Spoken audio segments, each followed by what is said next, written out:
In the beginning, I have to say, it was pretty rough the first couple of years. You know, they kept waking themselves up as well, and of course, also I had to do the, wake up sometimes. Daddy duties. Yeah, exactly. I mean, we're talking, maybe Diapers? once or twice a night. Diapers, you name it. I had to do it all. Some was before semis, some was before finals. Right. But I've had a great support team, great wife, of course, who's always been there and has said, "Don't worry, I'll, fall asleep. Don't do it." And sometimes it's just too loud, so And you you're do still wake winning up. titles. And yes, I'm happy. I've Yeah.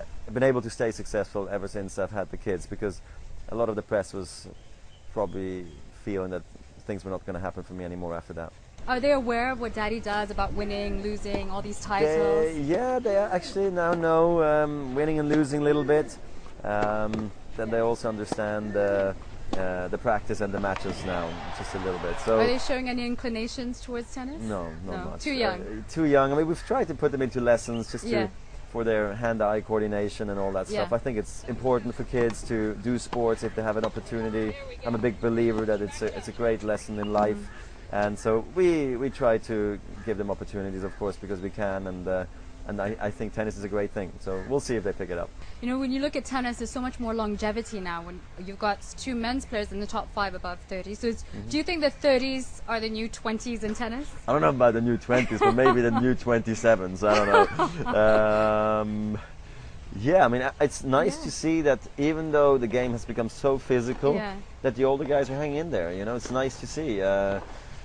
I don't know why that is, but I guess also my generation of players was extremely strong. So I think at one point at the French Open we had 30 plus players over 30 years old in the main draw, which is pretty incredible, And it's nice to see that not players are being pushed out at 27, 29 because of this physicality we have in tennis right now. So it's very interesting, actually. You're such an ambassador for tennis. We've seen all these scandals around football, around cycling because of doping and things like that. Do you think as tennis becomes more of a power sport, there's a danger that tennis could become not clean in the future? No doubt about it. I mean, you can see it. Naive says no way. Tennis is clean, the way it's been all the way through. I mean, pretty good. Of course, every sport almost has some cases. But I think our sport, it just needs to do the utmost, try to protect the sport and make sure the integrity stays, and the fans don't tune into different sports just because they don't trust us, the players anymore.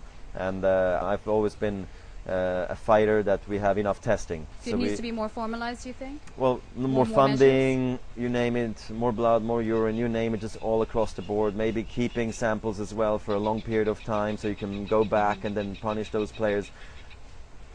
The people or the players need to be scared if they cheat. Of course, unfortunately, some don't do it. We do it by mistake, but unfortunately, it falls into the same situation that you have to pay the price for it if you cheat.